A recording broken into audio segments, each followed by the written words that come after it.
Crime చూడు, మేము నియంత్రించింది చూడు, గతంలో జరిగిన బ్రూటల్ రేప్స్ కానీ టీఆర్ఎస్ లీడర్లే ఇన్వాల్వ్ అయ్యి మహిళల మీద చేసిన దాడులు కానీ అన్నీ లెక్క తీసుకో. ఎస్, నువ్వు అన్నది బండి సంజయ్ గారి వివాదం జరుగుతుంది. మొట్టమొదట 8th రోజు 8వ తారీఖు రోజు రాత్రి 7:30 గంటల 8 గంటల ప్రాంతంలో వాళ్ళ మదర్ పేట్ బషీరాబాద్ పోలీస్ స్టేషన్కి వచ్చి ఒక ఫిర్యాదు చేసింది. మా అమ్మాయి మీద లైంగిక దాడి జరిగింది, మీరు ఫిర్యాదు చేయండి అని. వితిన్ ఏ అవర్ మేము ఫోక్సో కేసులు కట్టి తల్లి ఇచ్చిన స్టేట్మెంట్ మీద రికార్డ్ చేసినాం. ఒక కంప్లైంట్ వచ్చినాక 24 గంటల లోపల ఆ అమ్మాయి బాధితురాలు స్టేట్మెంట్ తీసుకోవాలి. ఇక్కడ ఆ అమ్మాయి మైనర్ అనేది ఎవరు ప్రూవ్ చేయాలా? ఇమ్మీడియట్గా అమ్మాయితోనే వెళ్ళి స్టేట్మెంట్ తీసుకొని సెక్షన్స్ ఆల్టర్స్ చేసినాం. 10th రోజు ప్రధానమంత్రి ఇక్కడికి వచ్చింది. మేము ఎక్కడికి వెళ్ళాలి? ప్రధానమంత్రికి 9-10 తారీఖు 10,000 మంది పోలీసులతో రక్షణ కల్పించాల్సి వచ్చింది. ప్రధానమంత్రి గారు ఒక్క ప్రోగ్రామ్ అటెండ్ కావాలి, 6 ప్రోగ్రాంలు అటెండ్ అయ్యారు. హైటెక్ సిటీ కావచ్చు, సింధు హాస్పిటల్ కావచ్చు, పవన్ కళ్యాణ్ కావచ్చు, చంద్రబాబు నాయుడు గారు కావచ్చు, బేగంపేట కావచ్చు, పరేడ్ గ్రౌండ్లో పబ్లిక్ మీటింగ్. వేలాది మంది కార్యకర్తలు వచ్చినప్పుడు సిస్టమ్ మొత్తము 4 days కంటిన్యూస్గా 10,000 పోలీసు ఈ మొత్తం కమిషనరేట్లలో అందరూ అక్కడనే డిప్లాయ్ చేయాల్సి వచ్చింది. Prime minister security. చిన్న మిస్టేక్ జరిగితే ఏం జరుగుతుందో నీకు తెలియదేముంది. అందులో హైదరాబాద్ హై సెన్సిటివ్ సిటీ. రకరకాల దేశంలో ఏ మూలన ఐఎస్ఐ దాడులు జరుగుతూ కూడా దాని మూలాలు అప్పుడప్పుడు హైదరాబాద్లో వెళ్తూ ఉంటాయి. సో ప్రధానమంత్రి పర్యటనను చాలా సీరియస్గా తీసుకొని 10th రోజు 11th పొద్దున్నే ఇమ్మీడియట్గా సెక్షన్స్ ఆల్టర్స్ చేసి ఇమ్మీడియట్గా వాళ్ళ ఇంటికి వెళ్ళి నోటీస్ ఇచ్చినాం. ఇప్పుడు దాంట్లో అమ్మాయి డేట్ ఆఫ్ బర్త్ ఇష్యూస్ మీద 2 రకాల ఆరోపణలు ఉన్నాయి. 2 రకాల ఆరోపణలు ఉన్నప్పుడు ఇప్పుడు బండి సంజయ్ వాళ్ళ కొడుకు కూడా పోయి పోలీస్ స్టేషన్లో అంతకంటే ముందే కంప్లైంట్ ఇచ్చిన. వాళ్ళు కంప్లైంట్ ఇచ్చిన తర్వాత 2 గంటల తర్వాత వీళ్ళు వచ్చి కంప్లైంట్ ఇచ్చారు. ఇప్పుడు అతను ఇచ్చిన కంప్లైంట్ కరీంనగర్లో ఇచ్చిండు, వీళ్ళు ఇచ్చిన కంప్లైంట్ సైబరాబాద్లో ఇచ్చిండు. కంప్లైంట్స్ను బేరీజ్ వేసుకోవడమే కాకుండా ఇప్పుడు అందులో ఉన్న ఆరోపణలని ఆ అమ్మాయి స్టేట్మెంట్ తీసుకోకుండా ఫోక్సో కేసులో పర్టికులర్గా మైనర్ గర్ల్ విషయంలో అమ్మాయి స్టేట్మెంట్ తీసుకోకుండా ముందుకు వెళ్ళడానికి లేదు. ఇమ్మీడియట్గా అమ్మాయి స్టేట్మెంట్ తీసుకొని సెక్షన్స్ ఆల్టర్స్ చేసి ఇమ్మీడియట్గా నోటీస్ ఇస్తే అతను అబ్స్కాండ్లో ఉన్నాడు. సో ఈరోజు మేము చేస్తున్న దాంట్లో చట్టబద్ధంగా ఒకవేళ అడావిడికి వెళ్ళి మేము ఇంటి మీద పడి 1,000 మంది పోలీసులను పంపిస్తే మీరేమంటారు? రాజకీయ వివక్ష. ప్రధానమంత్రి సభ విజయవంతమైనందుకు రేవంత్ రెడ్డి గారు భారతీయ జనతా పార్టీకి భయపడిపోయి బండి సంజయ్ మీద పోలీసులతో దాడులు చేయించడానికి మళ్ళీ మీరే మాట్లాడేటోళ్ళు. సో ఇప్పుడు ఎవరికి మా ప్రభుత్వంలో నేను మీకు చెప్తున్నా, అది సినిమా స్టార్లు అయినా సరే, ప్రజాప్రతినిధులైనా సరే, వాళ్ళ పిల్లలైనా సరే, ఎవ్వరికి మినహాయింపు లేదు. మీరు నన్ను చూసిండ్రు. సినిమా తారల విషయంలో ఎట్లా వ్యవహరించినా ప్రజాప్రతినిధులు డ్రగ్స్లలో దొరికితే ఏ రాష్ట్రంలోనైనా ఏ పార్టీలైనా నేను ఏ విధంగా తీసుకొచ్చినా ఇందులో కూడా ఎలాంటిది లేదు. ఇది మైనర్ గర్ల్ ఇష్యూ. మేము గట్టిగా చెప్పడానికి లేదు, ఎట్లా పడితే అట్లా వ్యవహరించడానికి లేదు. ఆ బాధిత కుటుంబానికి రాష్ట్ర ముఖ్యమంత్రిగా నేను న్యాయం చేస్తానని ఒక హామీ ఈ వేదిక నుంచి ఇవ్వగలుగుతారా సార్? నేను అనేది ఎవరైతే నేరస్తులు ఉందో 100% శిక్షించే బాధ్యత నాది. హోంశాఖనే కాదు, నేను ముఖ్యమంత్రిని. నేను పక్కడ్బందీగా ప్రణాళిక చేస్తున్నా. నేను ఒకవేళ సహాయం చేయాలనుకుంటే ఫోక్సో కేసే పెట్టాను కదా నర్సింగ్. ఫోక్సో కేసు పెట్టి నాకు కంప్లైంట్ వచ్చిన గంటలో ఫోక్సో కేసు పెట్టిన అంటే what is my commitment? POCSO case ఎందుకు పెడతాం? ఏదో అమ్మాయి వచ్చింది, మదర్ వచ్చింది, మదర్ కంప్లైంట్తోని ఫోక్సో కేసులు పెట్టడం సీరియస్ సెక్షన్స్ పెట్టలేము. బాధితురాలి యొక్క స్టేట్మెంట్ తీసుకున్న తర్వాతనే మనం చేయాలి. ఈ చట్టంలో ఉన్న నిబంధన. సో ఇప్పుడు కొన్నిసార్లు మైనర్ పిల్లలు ప్రేమించుకుంటారు.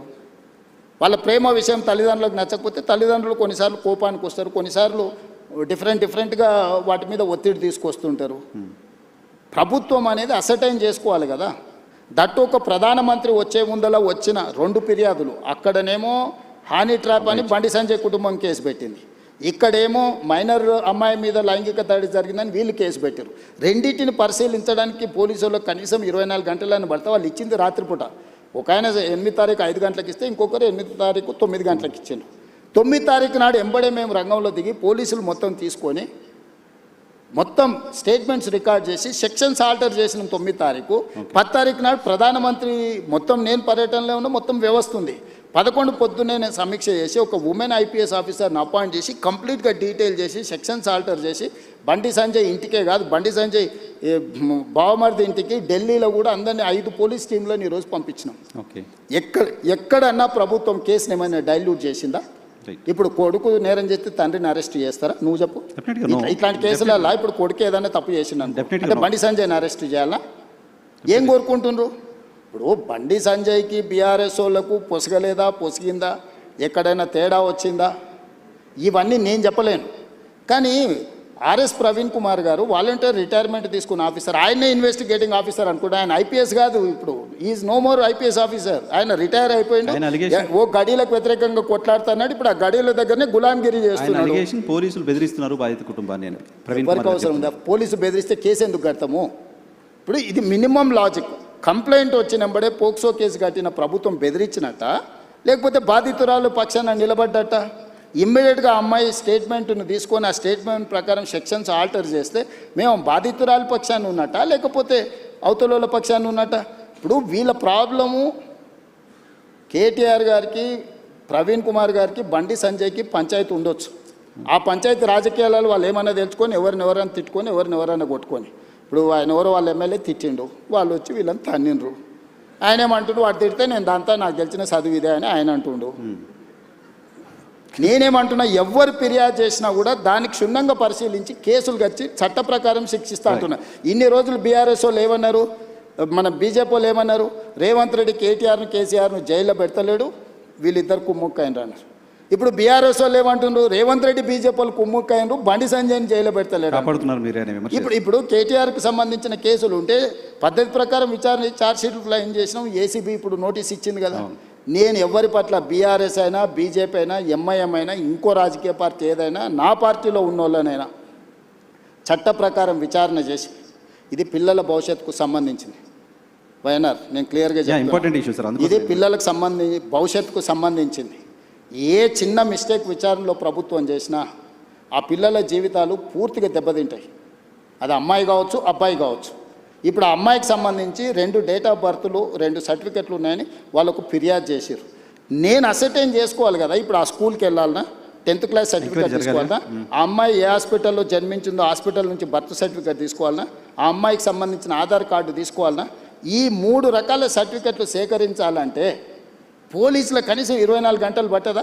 ఆ అమ్మాయి చదువుకున్న స్కూల్ ఎక్కడుందో ఫస్ట్ మేము కనుక్కోవాలన్నా, ఆ అమ్మాయి ఆధార్ కార్డు ఎక్కడుందో తీసుకోవాలన్నా, ఆ అమ్మాయి ఏ హాస్పిటల్లో జన్మించిందో వివరాలు సేకరించాలన్నా, ఇవన్నీ తీసుకోకుండా నేను ఎట్లా ఒకవేళ కేసు కట్టింది అనుకో, రేపు ఒకవేళ ఇప్పుడు వాళ్ళు చెప్తున్నాడు వాళ్ళ దగ్గర ఏదైనా ఆధారం ఉందనుకో, అమ్మాయి మేజర్ అని, నువ్వేమంటావు? బండి సంజయ్ మీద పడక వాళ్ళ పిల్లగాని మీద రేవంత్ రెడ్డి రాజకీయంగా ఎదుర్కోలేక పిల్లగాన్ని అడ్డం పెట్టుకొని రాజకీయాలు చేస్తుండు. ఇప్పుడు ఒక రోజు లేట్ కావచ్చు ఆధారాలు సేకరించడం, శిక్ష నుంచి ఎవరు తప్పించుకోలేరు. ఆలస్యం అవుతుంది తప్ప ఆలస్యం కూడా వివరాలు సేకరించడానికి ఇది ఆలస్యం అని కూడా నేను అనట్లేదు. మేము ఇమ్మీడియట్గా నోటీస్ ఇచ్చినాం, ఇంటికి గోడ కతికిచ్చినాం, పోలీస్ టీంలను పంపించినాం, ఢిల్లీకి పంపించినాం. మేము అన్ని రకాల ప్రయత్నాలు చేస్తాం. మేము హార్ష్గా బిహేవ్ చేయలేము. నేను హార్ష్గా కేసీఆర్, నన్ను జైల్లో పెట్టిన కేసీఆర్ కుటుంబం పట్ల ఎప్పుడైనా హార్ష్గా వ్యవహరించినా? 28 నెలలు అయింది. నువ్వు ఎట్లా ఎక్స్పెక్ట్ చేస్తున్నావు? కేటీఆర్కు బండి సంజయ్ మీద కోపం ఉండొచ్చు, అదే పార్టీలో వాళ్ళకి ఎవరైనా మిత్రులు ఉండొచ్చు, బీజేపీలో. కవిత గారే ఏం చెప్పిండ్రు, బీజేపీలో విలీనం చేయడానికి హరీష్ కేటీఆర్ నా దగ్గర జైలు ప్రతిపాదన తెస్తే నేను తిట్టేలు కొట్టిన చెప్పిందా? అట్లా కాదు. అంటే విలీనం చేయాలన్నప్పుడు మరి బండి సంజయ్ ఏమైనా వ్యతిరేకించిండా వీళ్ళను? మీ పగ ఏంది బండి సంజయ్ మీద? మీరేమన్నా కొట్లాడుకోండా? నేను ప్రభుత్వాన్ని నడుపుతున్నా, నేను సత్రం నడుపుతలేను. నేను ప్రభుత్వం నడిపేటప్పుడు బాధ్యతాయుతంగా వ్యవహరిస్తాను. నేను బండి సంజయ్కు మినహాయింపు లేదు, ఎవ్వరికి మినహాయింపు లేదు. ఇది పిల్లలకు సంబంధించిన విషయము. దీన్ని జాగ్రత్తగా వ్యవహరిస్తున్నాం, మేము ఆచితూచి వ్యవహరిస్తున్నాము. ఏ ముద్దాయి కూడా తప్పించుకోడు. నేను బాధిత కుటుంబానికి అష్యూర్ చేస్తున్నా, 100% ఈ ప్రభుత్వం బాధితులకు అండగా నిలబడుతుంది. తప్పు చేసిన వాళ్ళను తప్పకుండా శిక్షిస్తుంది. ఇందులో మీకు ఒక విషయము, డిసెంబర్ 31, 2025 కంటే ముందు జరిగిన సంఘటనలే ఫిర్యాదులు ఉన్నాయి. జనవరి 1, 2026 నుంచి ఇక్కడి వరకు ఫిర్యాదుల సంఘటనలు లేవు. 4-5 నెలల క్రితం జరిగిన సంఘటనల మీద ఫిర్యాదు వచ్చినప్పుడు 4-5 నెలల కింద ఎక్కడెక్కడ సంఘటనలు జరిగిన వివరాలు సేకరించడం కొంత సమయం పట్టదా? ఇప్పుడు నిన్న జరిగిందో మొన్న జరిగిందో, నిన్న మేము ఎక్కడో వెళ్తే మా మీద ఇట్లా దాడి జరిగిందంటే ఆ విచారణ వేరు.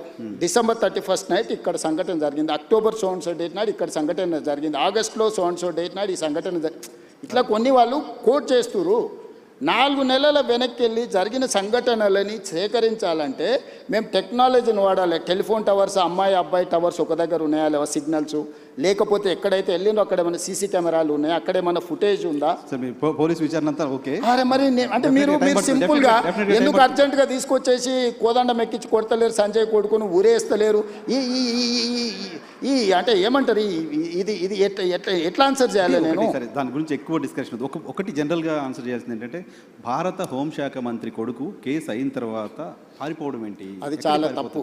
అది బండి సంజయ్ గారు నైతిక బాధ్యత తీసుకొని కొడుకుని ఎంబడే విచారణకు పంపించాలి. నేను కూడా సూచన చేస్తున్న ప్రజాప్రతినిధిగా ధైర్యంగా ఎదుర్కోవాలి. పారిపోతే పరిష్కారం కాదు కదా. నేను బండి సంజయ్కి సూచన చేస్తున్నా. బండి సంజయ్ కూడా కష్టపడి కింది నుంచి కార్యకర్త నుంచి అక్కడికి వచ్చిండు. కొడుకు తప్పిదం వల్ల ఆయనకు తలవంపులు వచ్చినాయి. కానీ నిలబడి తప్పైనా ఒప్పైనా నిలబడి జవాబు చెప్పాల్సిన బాధ్యత ప్రజాప్రతినిధిగా బండి సంజయ్ మీద ఉంది. దాని నుంచి ఆ బాధ్యత నుంచి బండి సంజయ్ తప్పించుకోలేడు. నేను ఈ వేదిక మీద నుంచి బండి సంజయ్ గారికి సూచన చేస్తున్నా, తక్షణమే నీ కొడుకుని తీసుకొచ్చి పోలీస్ స్టేషన్లో నువ్వే అప్పచెప్పు. దానివల్ల నీ గౌరవం పెరుగుతుంది సమాజంలో. విచారణను ఎదుర్కోమనండి. తప్పో ఒప్పో విచారణ అధికారులు తెలుసా, నిజాయితీ కలిగిన అధికారులను వేసిన విచారణ ఎదుర్కొని నిలబడు. అంతే తప్ప పారిపోతే ఆదర్శంగా ఉండాలి. ఇప్పుడు మేము ఇవన్నీ ఇవన్నీ అసర్టైన్ చేసుకున్న తర్వాత కంప్లీట్గా అగ్రెసివ్గా పోలీస్ బిహేవ్ చేస్తారు. ఇప్పుడు ఇవన్నీ అసర్టైన్ చేసుకొని నోటీసులు ఇచ్చినాం, వాళ్ళకి సమయం ఇచ్చినాం. ఆ నోటీస్ సమయం లోపల వాళ్ళు స్పందిస్తారని ఆశయం. స్పందించకపోతే పోలీస్ రకంగా వ్యవహరిస్తుంది. దీంట్లో 2 రోజులు వాయిదా వేసుకోవడం వల్ల వాళ్ళకు వచ్చే లాభం ఏం లేదు. నిలబడి విచారణను ఎదుర్కొంటే వాళ్ళ గౌరవమైన పెరుగుతుంది రాజకీయంగా. Right sir. మీ టైం కూడా అయిపోయింది. జస్ట్ క్విక్గా 2 క్వశ్చన్స్ తీసుకొని క్లోజ్ చేస్తారు. క్వశ్చన్ ఏంటంటే, మోదీ గారు మొన్న హైదరాబాద్కి వచ్చినప్పుడు హంసే జుట్ జావ్ అన్నారు మిమ్మల్ని. దానికి మీరు డైరెక్ట్గా ఆన్సర్ చెప్పకుండా చిట్ చాట్లో ఏదో చెప్పి వదిలేశారు. ఇక్కడ ఆన్ రికార్డ్ కెమెరాలు ఏం చెప్పారు ఆయన? కలిసి నడవమంటే దాని అర్థం ఏంటి? మేము మాట్లాడుకున్నది మీరు పొలిటీషియన్ మాత్రమే కాదు, పొలిటికల్ అనలిస్ట్ కూడా కదా. మీకు ఎలా అనిపించింది? అధికారిక కార్యక్రమంలో ఒక రాష్ట్ర ప్రభుత్వం, కేంద్ర ప్రభుత్వం అధికారిక కార్యక్రమంలో ప్రధానమంత్రిగా వారు, ముఖ్యమంత్రిగా నేను అందులో పాల్గొన్నాను. మొదట నేను మాట్లాడినప్పుడు నేను వారికి రాష్ట్రంలో ఉన్న పరిస్థితులు, ప్రధానమంత్రి మన్మోహన్ సింగ్ గారు ఉన్నప్పుడు ఆయన గుజరాత్ ముఖ్యమంత్రి, వారి సహకారం వల్ల 10 సంవత్సరాలలో గుజరాత్ మోడల్ అని తయారు చేసి దేశానికి ఒక గొప్ప విధానాన్ని అందించినామని వాళ్ళు చెప్పుకుంటున్నారు. మరి మన్మోహన్ సింగ్ గారు అంత మెగ్నానిమిటీ చూపిస్తే నువ్వు గుజరాత్ మోడల్ తయారు చేయగలిగినావు కదా ముఖ్యమంత్రిగా. ఈరోజు మీరు మోడీ గారు ప్రధానమంత్రిగా ఉన్నారు. మా తెలంగాణ ప్రజలు నా నుంచి కూడా తెలంగాణ మోడల్ ఎక్స్పెక్ట్ చేస్తున్నారు. ఆనాడు మోడీ గారు మీకు అందించిన సహకారం ఈనాడు మోడీ గారు రేవంత్ రెడ్డికి అందించాలి. దాంతో ఈ దేశ ఆర్థిక వ్యవస్థలో 10% మేము కాంట్రిబ్యూట్ చేస్తాం, నీ సహకారం మాకు కావాలి స్పష్టంగా నేను చెప్పిన. అప్పుడు ఆయన వికసిత్ భారత్ గురించి చెప్పి ముజే జోడా నువ్వు ఏదైతే అంటే ఆ రోజుల్లో ఇచ్చినట్టు ఇస్తే నీకు సగమే వస్తాయి అన్నాడు. ఆ రోజున్న రూపాయి మారకం విలువ ఈ రోజు ఇప్పుడే టీవీలో చూసిన 97 రూపాయలు అయినట్టుంది డాలర్. ఆ రోజు ఎంత ఉంది? 45 రూపాయలు 50 రూపాయలు ఉంది. సో ఈ కంపారిజన్ ఆర్థిక వ్యవస్థ బడ్జెట్ విన్నాం సార్ మేము. కానీ ఆయన రేవంతాజీ అని పాజిచ్చి పర్టికులర్గా మాట్లాడాడు. అది అంటే రాష్ట్ర ప్రభుత్వం గత 10 సంవత్సరాలు కేసీఆర్ గారు ఏ రోజు కూడా సహకరించలేదు, సహకారం తీసుకోలేదు, కేంద్ర ప్రభుత్వంతో కలిసి రాలేదు, మా అనుమతులు అడగలేదు.